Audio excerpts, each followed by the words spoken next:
Bob Mesnick, and I'm here with the Cybersecurity Journal at Black Hat in Las Vegas 2017. And I'm here with... Hi, I'm Eric O'Neill. I'm the National Security Strategist for Carbon Black. Great. Well, we've been walking around, seeing a lot of great things. How's the show been for you? The show's pretty intense. This floor right here is pretty crazy.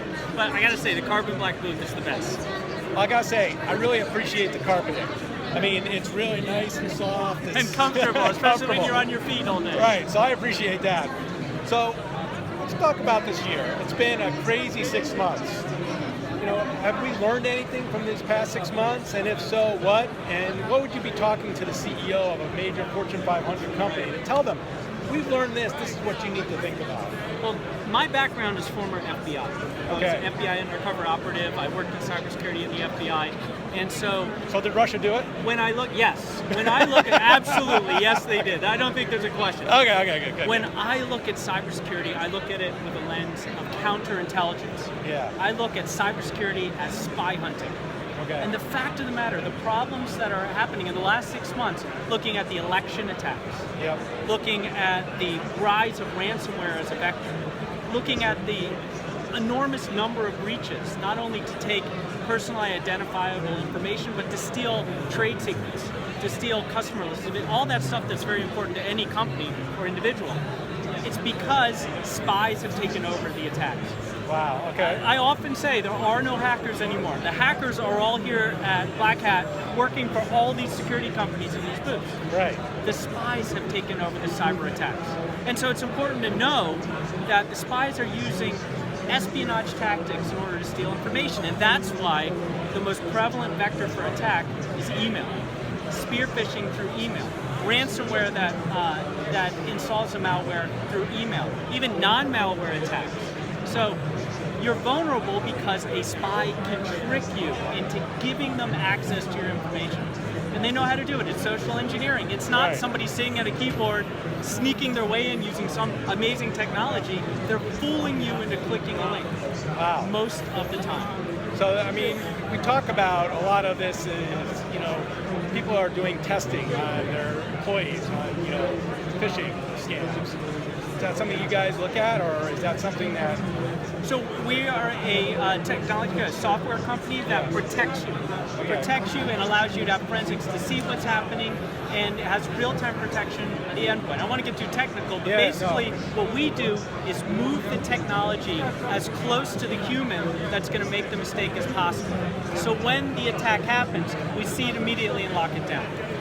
So if you're the CEO and you're looking at this and saying, okay, how does this improve my bottom line? What would you say to that person? It's really simple. You will get attacked. Right. If you don't get attacked by someone who is specifically targeting you, which is the worst case scenario, or someone within your company who goes rogue, the trusted insider, you will get attacked by a target of opportunity like ransomware, which is the highest profile crime of the last 2 years. Over $1 billion in 2016, looking to double or triple into this year. Right. That's $1 billion crime. So if you don't protect yourself, if you don't have the 3 things you need for cybersecurity: technology, some sort of technology that will protect you, people who are trained and understand that technology, and a process to protect yourself, you will get attacked. And if you get attacked, your bottom line is sunk. It can cause everything from massive disruption to having you have to close your doors if you're locked with ransomware and can't work, like what happened to Sony some years ago, to theft of trade secrets or intellectual property that are critical to a company. So the bottom line is, if you don't do something, and you have to take extraordinary steps these days, the spies are going to steal your information.